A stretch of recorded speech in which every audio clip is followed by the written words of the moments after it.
it's your favorite soup lady, Caroline here, and I'm so excited to be back and to show you another of my favorite soups.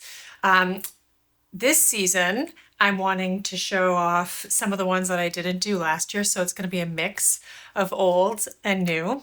And this one is one that I love to do from like a farmer's market haul.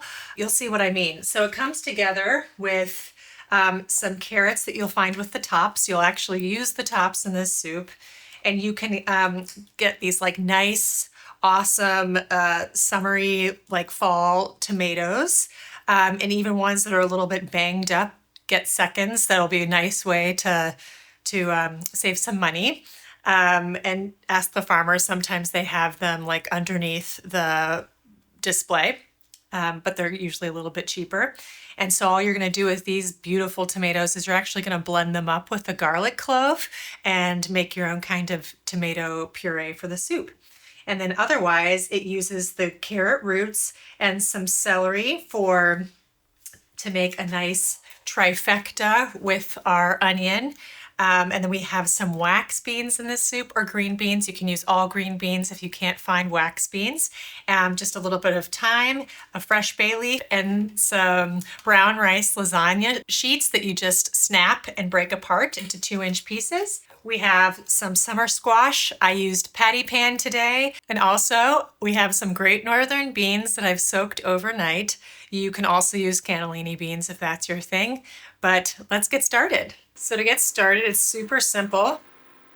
We just add some oil to our hot pan and we cook that onion, celery, and carrots. I've already chopped the tops of those carrots. Those come in a minute. But here we go. I'm gonna season it with some salt.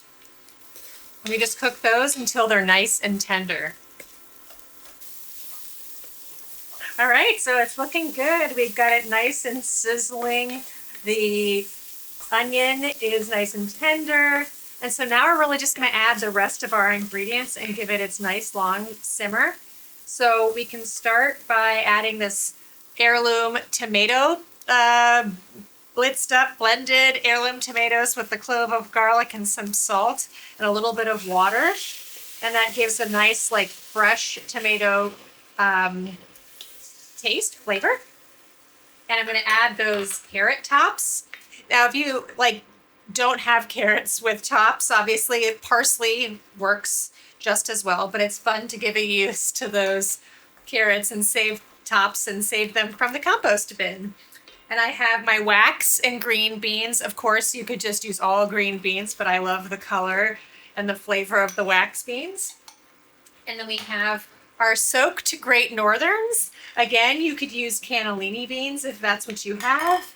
And it's just a cup. We're going to stir it all together and add our water.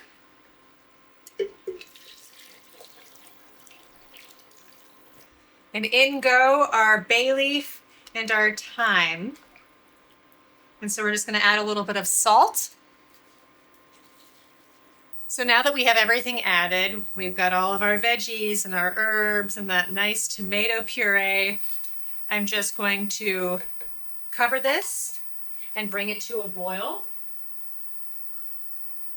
And then I'm going to reduce it to a simmer until all of the beans, but mostly the ones that were soaked overnight, that they're like nice and tender, which is about 45 minutes. It depends on your beans and how long they've been sitting on the shelf and things like that, but about 45 minutes.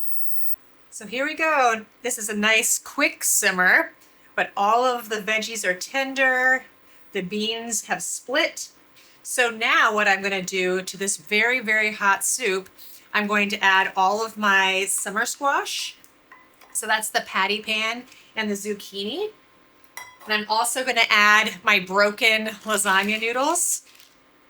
I'm going to sort of separate them as best as I can while they go into the pot, because they will stick together if they're not. So we just leave that and turn it off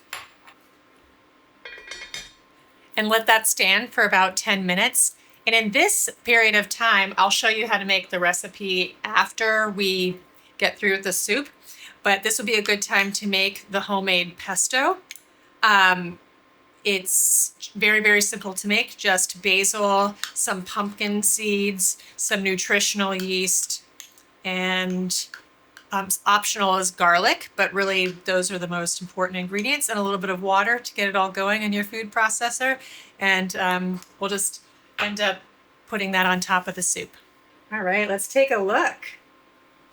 I can tell that the noodles are nice and soft, and the zucchini, what we're looking for is crisp tender, because it cooks so fast that I like to keep it crisp tender, because I just like the way that texture is in a fresh soup, but also it helps for like leftovers, that it makes them not so soggy on the other side. So I'm gonna give this a taste.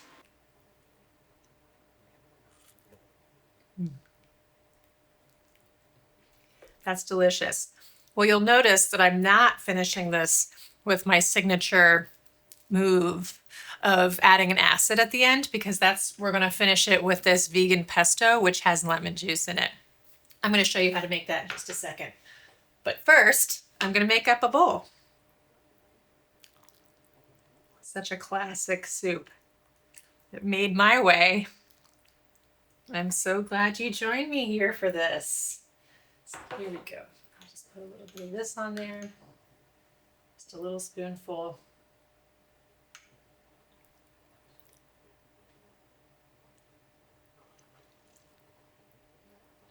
Oh, it just tastes like the best of market produce in one bowl. It's so good. I can't wait for you to give it a try and let me know when you do. This recipe is on page 106 of my first soup cookbook called Soup Club. And now that I'm back for the season, you can find me at Slurp Soup Club on Instagram and here every week for a remix of old and new recipes. Can't wait to see you again soon.